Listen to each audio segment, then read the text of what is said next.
Indonesia yang hilang kali ini bersama Dr. Agus Maftuh Fauzi dari Universitas Negeri Surabaya. Silahkan like dan subscribe. Terima kasih.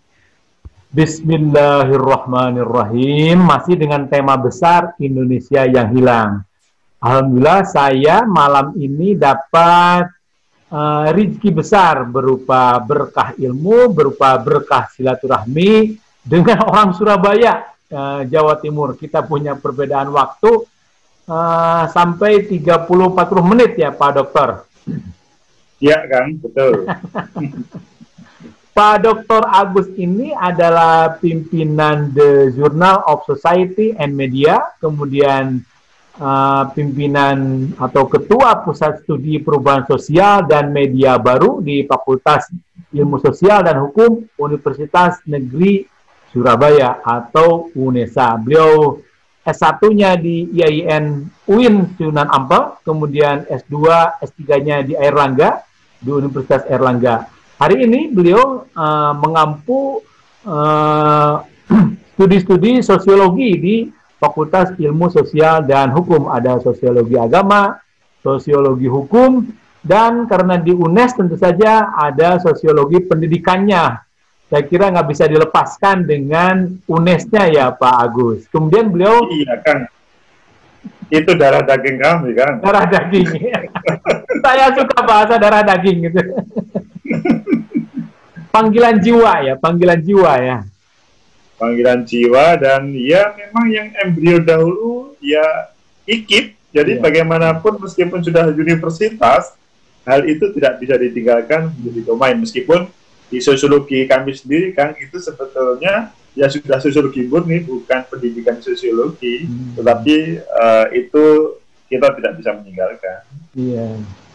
Rasa keguruannya itu biarlah itu menjadi background dan menjadi ciri, juga menjadi semangat ya, menjadi semangat sosiologi pendidikan.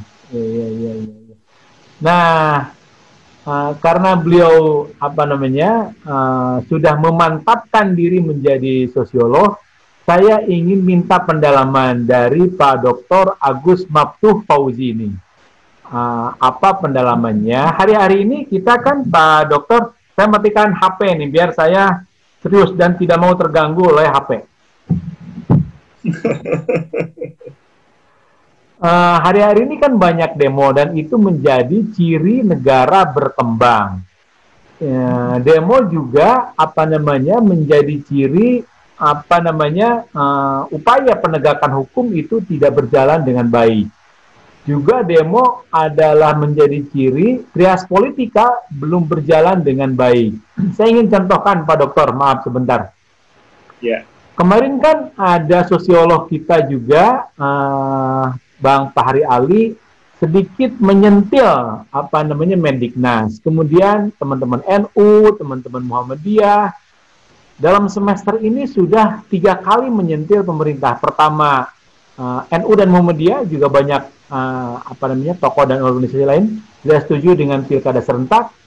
Kemudian yang terakhir tidak setuju dengan undang-undang cipta lapangan kerja. Akhirnya karena dipaksakan, akhirnya ada penolakan. Baru beberapa jam saja ada penolakan dari Walhi. Nah, kenapa ditolak gitu? Ini kan produk pemerintah, produk pemerintah yang sah, produk pemerintah yang dihasilkan oleh pemilu begitu. Kalau ada penolakan berarti kan ada ketidaksesuaian.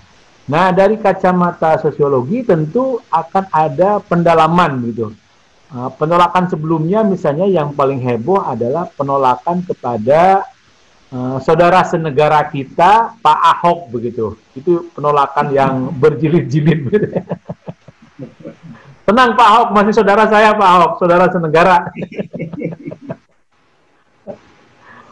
Mudah-mudahan Pak Ahok nonton ini.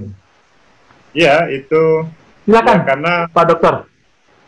Ya, Kang Anton. Jadi kalau berbicara apa yang terjadi di negeri kita menarik ya kan. Jadi ada penolakan, ada demonstrasi. Sebetulnya kalau berbicara sosiologi, pertama yang perlu diperhatikan itu menunjukkan bahwa Indonesia hidup. Indonesia mempunyai semangat yang bagus untuk mengembangkan negaranya.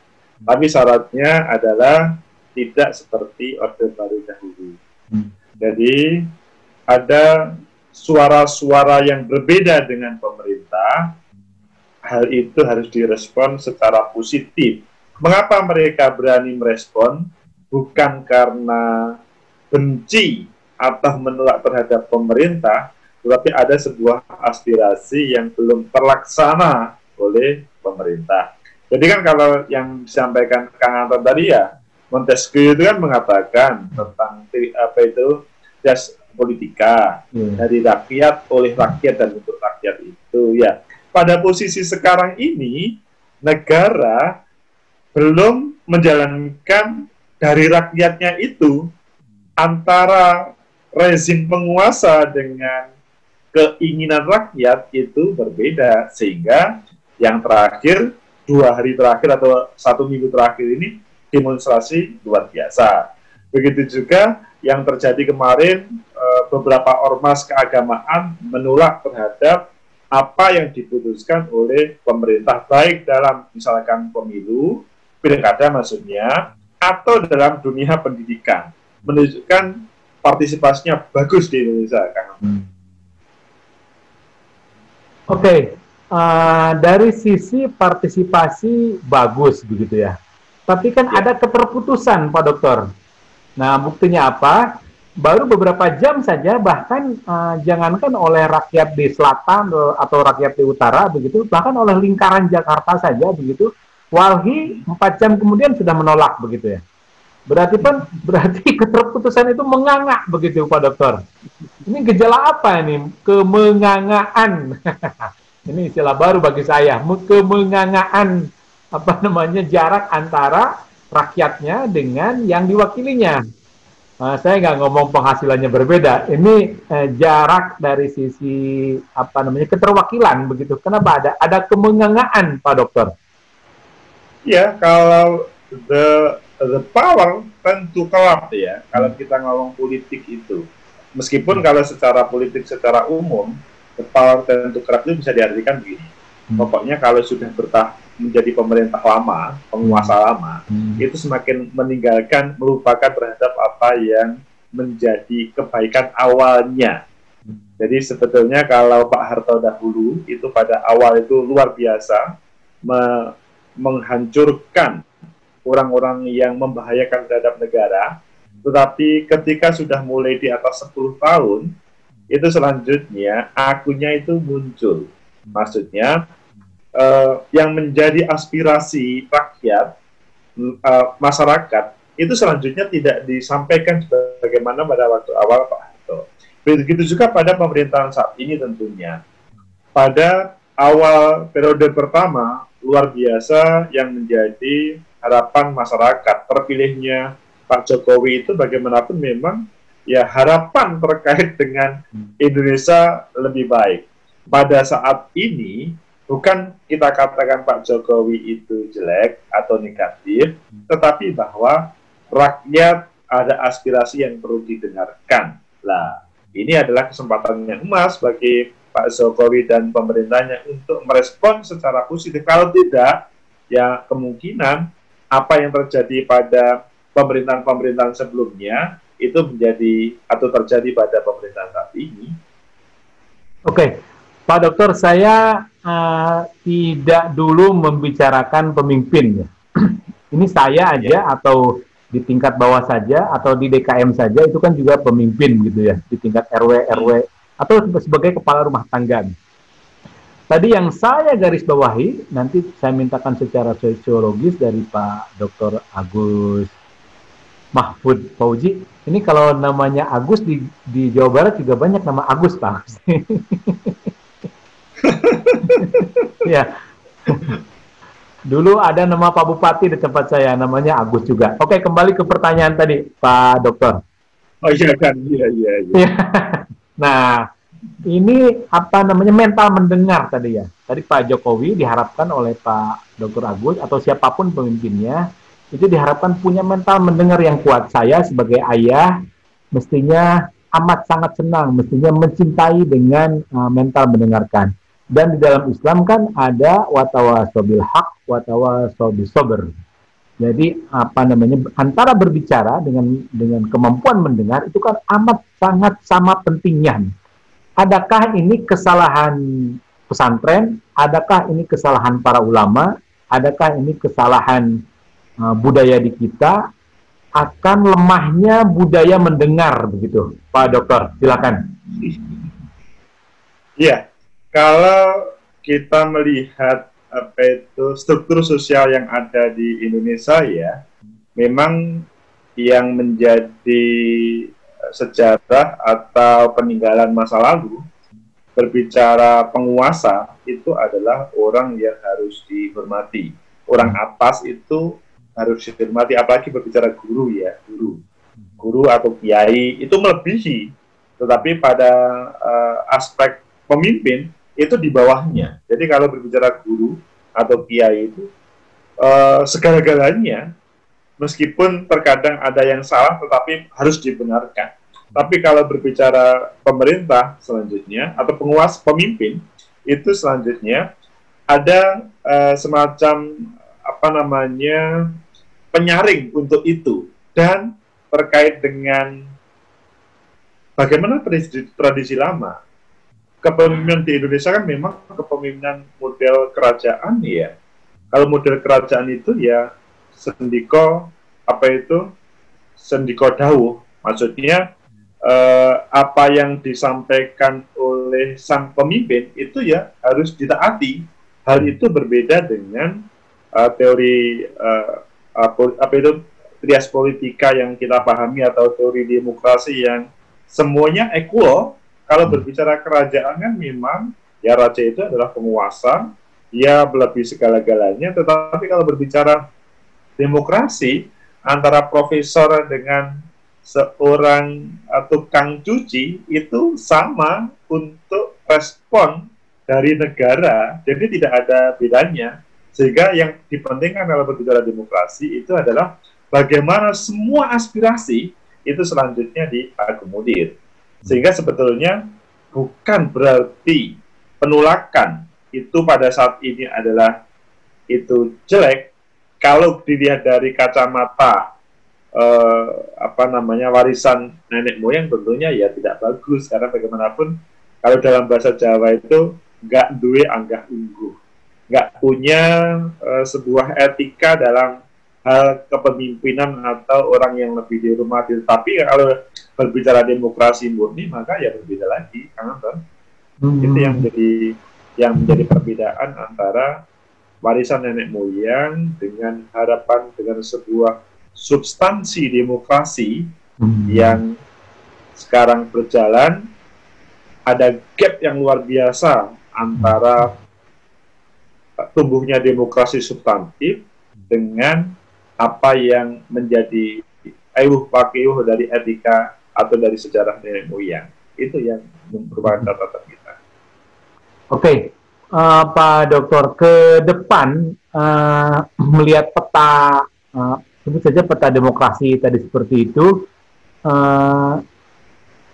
apa yang bisa melatar belakangi kalau kita mesti positive thinking, mesti optimis dengan nasib demokrasi di negeri ini. Apa yang bisa menjadi alasan begitu, Pak Dokter? Melihat peta yang tadi. Sebetulnya pelaksanaan pemilu yang rutin itu menjadi sebuah simbol bahwa proses demokrasi kita itu bisa berjalan baik. Syaratnya adalah tidak ada perpaduan atau kong kali kong antara pemilik modal dengan elit penguasa dengan oligarki yang muncul. Jadi kan kalau boleh kan, kalau kritik ya teman-teman paling banyak di legislatif itu ya, itu sekarang itu para pemilik modal atau pengusaha. Jarang misalkan teman-teman yang mereka berjiwa sosial tinggi itu mempunyai posisi di legislatif. Iya, ada 1-2, tetapi yang paling banyak adalah pemilik modal.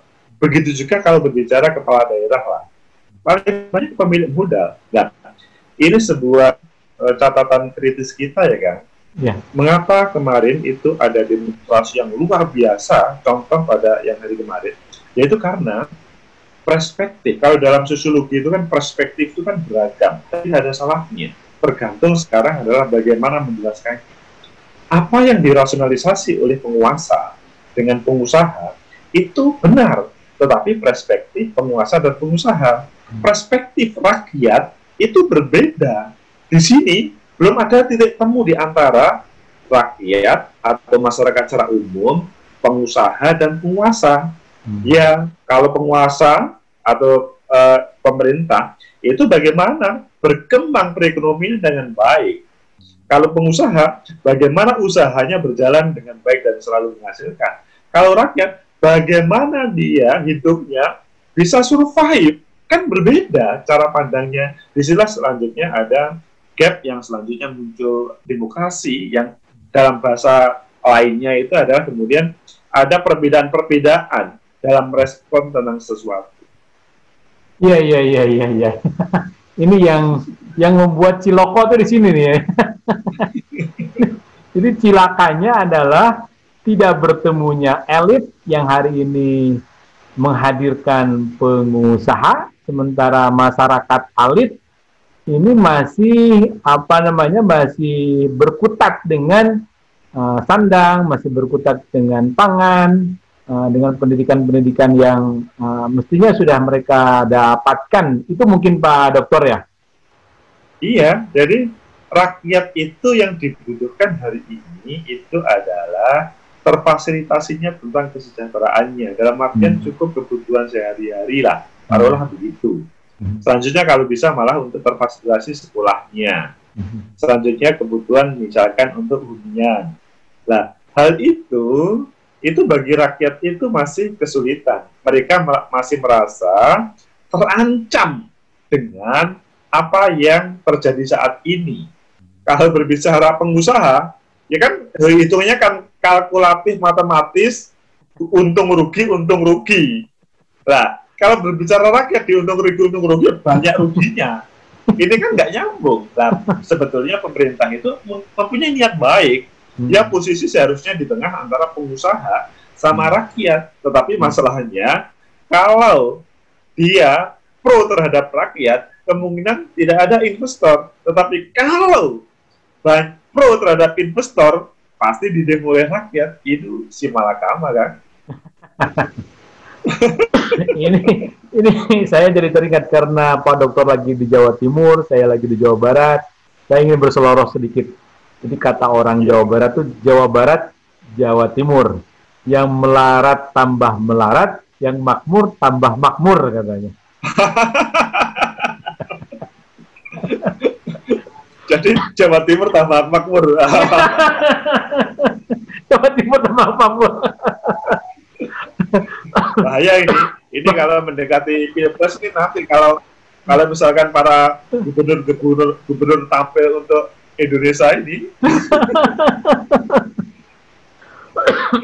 Maaf Batu, kembali ke pembahasan gitu ya. Bagaimana kita menyikapi gap antara keputusan-keputusan pemerintah yang semestinya itu mendengar perut, mendengar kebutuhan masyarakat. Tentu sebetulnya pemerintah juga ingin begitu ya, tapi barangkali terlanjur nafsu atau terjebak begitu ya, terjebak nafsu kaum oligarki begitu ya.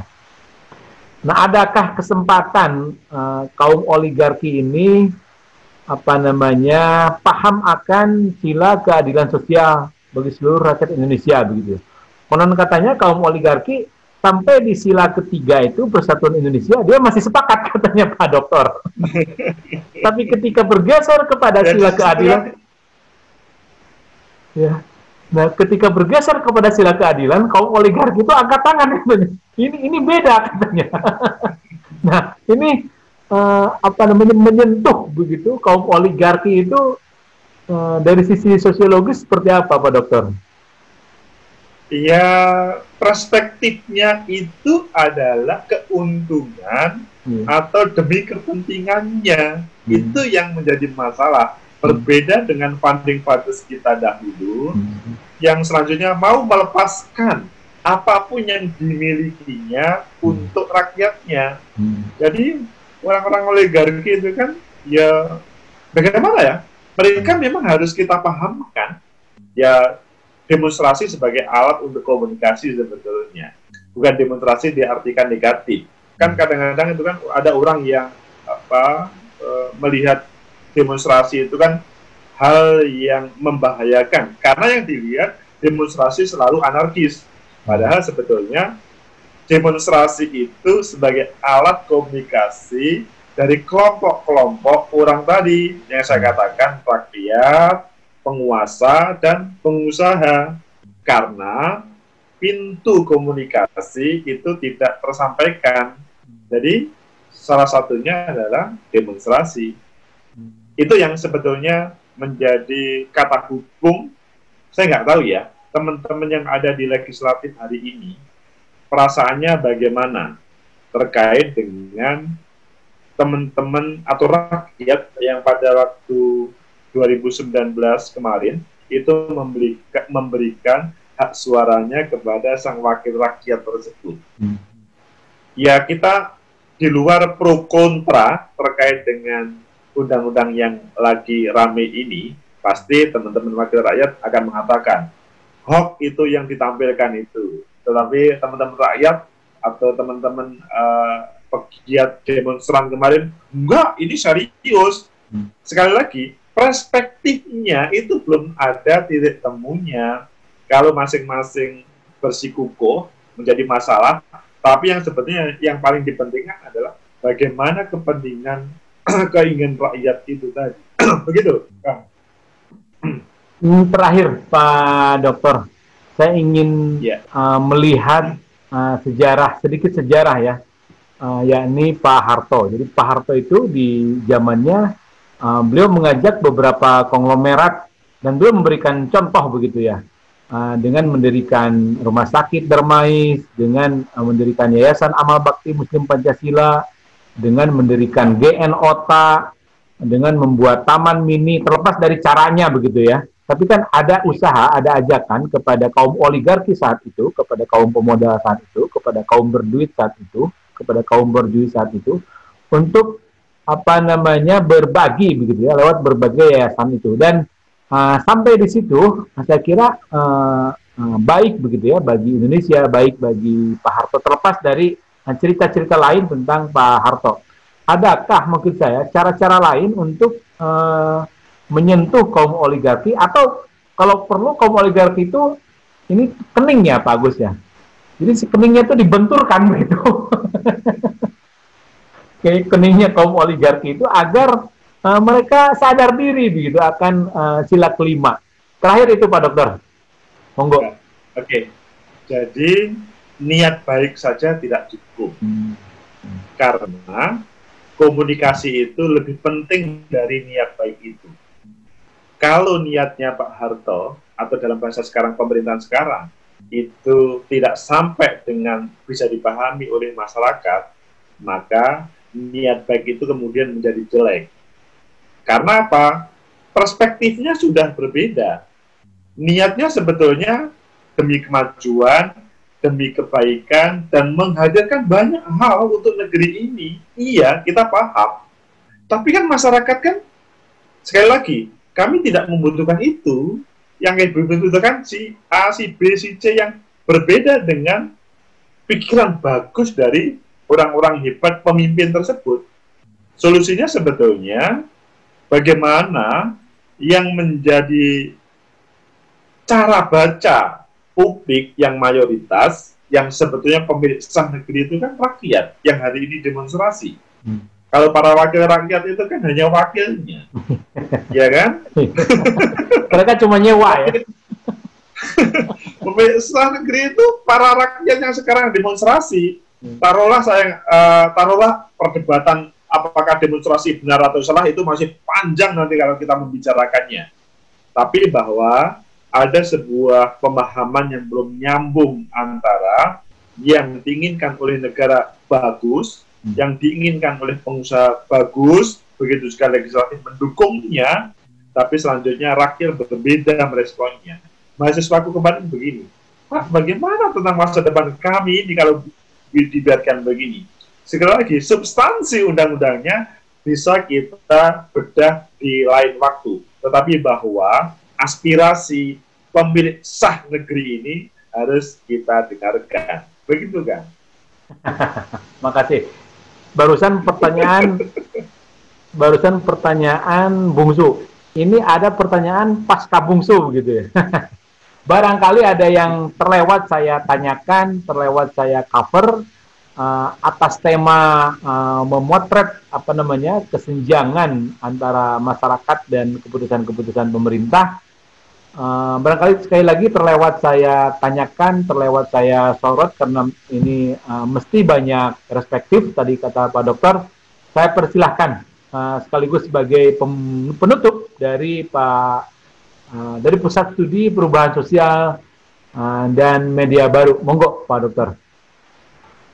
Iya, berbicara sosiologis itu dia tidak ada menyalahkan kepada siapapun, tapi juga tidak akan membenarkan terhadap siapapun. Yang benar adalah, yang paling tepat adalah semua aspirasi dari penguasa, pengusaha, rakyat itu perlu ada titik temu di antara mereka semuanya.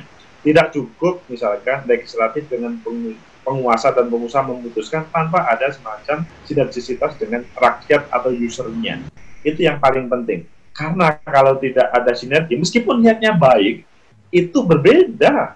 Rakyat tetap menolak, karena cara pandang rakyat itu berbeda. Mungkin negara itu sudah lari 100 km per jam, tapi rakyat masih lari 10 km per jam. Pasti berbeda cara pandangnya. Nah, di sini sebetulnya yang paling penting adalah komunikasi di antara semuanya untuk mencari solusi. Salah satunya hari ini demonstrasi. Sehingga melalui ini demonstrasi kita respon positif saja, tidak harus kita respon negatif, tapi juga demonstrasi jangan sampai mengarah ke anarki. Tetapi itu sebuah alat untuk menyambungkan komunikasi dengan para penguasa, pengusaha, legislatif, dan selanjutnya menghadirkan sebuah kebijakan yang bisa dipahami oleh semuanya. Begitu, Kang Anton. Iya. Ini karena saya masih tergoda dengan pertanyaan lain ini, jadi tadi ada istilah pertanyaan bungsu, pertanyaan pasca bungsu, ini ada pertanyaan bungsunya bungsu ini. Nah, mestinya kan kata Pak Dokter barusan yang demo itu direspon secara positif. Karena itu menurut saya betul, itu sangat Indonesia begitu. Jadi Indonesia itu adalah Bhinneka Tunggal Ika, Indonesia itu adalah kemanusiaan, Indonesia itu adalah keadilan, dan Indonesia adalah musyawarah begitu ya. Nah, tapi belakangan ini tercerabut begitu ya. Kalau misalnya para demonstran tidak dirangkul dengan hakikat, dengan substansi musyawarah, dan itu adalah sangat Indonesia begitu, berarti kita sudah tercerabut dari Pancasila begitu. Berarti Pancasila ini usianya sudah senja begitu Pak Dokter ya. Ini peringatan barangkali Pak Dokter nih. Saya nggak tahu nanti apa saya tergoda lagi ngasih pertanyaan apa enggak. Silakan Pak Dokter saya mohon pendalaman. Itulah hebatnya Pancasila untuk kita semuanya ya. Paling pantas kita itu menghadirkan Pancasila itu tidak sesaat, tetapi jangka panjang dan penuh dialektika di antara mereka. Bahkan ketika umat muslim menampilkan yang berbau umat muslim, selanjutnya bisa diakomodir terkait dengan usulan teman-teman non-muslim, sehingga kemudian sila pertama itu bisa menyesuaikan. Sehingga sampai sila kelima pun sebetulnya sama. Intinya bahwa kehadiran pemerintah itu sebetulnya kehadiran dari rakyat. Kita masih ingat mengapa pada waktu pemilu 99 PDI Perjuangan bisa menjadi pemenang, karena pada waktu itu ada sebuah protes terhadap pemerintahan Orde Baru, yang sebetulnya pemerintahan Orde Baru itu pemerintahan yang dihormati oleh semuanya. Tidak ada yang pernah menghormati terhadap Orde Baru. PDI Perjuangan tidak pernah menjadi pemenang dalam pemilu. Pada pemilu 97 dia 0 kursi, tetapi pada pemilu 99 itu dia menjadi pemenang di legislatif. Mengapa? Karena dia mampu merespon aspirasi rakyat dan selanjutnya bisa memberi harapan terhadap rakyat tersebut, akhirnya menjadi pemenang. Kalau saat ini berbeda suasananya, kemungkinan juga dalam politik itu dinamis. Siapa yang mampu memperjuangkan aspirasi rakyat, mereka yang akan bisa direspon oleh rakyat dan masyarakat. Sehingga berbicara keadilan sosial tadi, ini orang yang memperjuangkan secara substantif, tidak hanya legal formal, yang akan direspon, dihormati oleh sang rakyat pemilik sah negeri ini. Oke, makasih Pak Dokter. Siap, Kang Anton.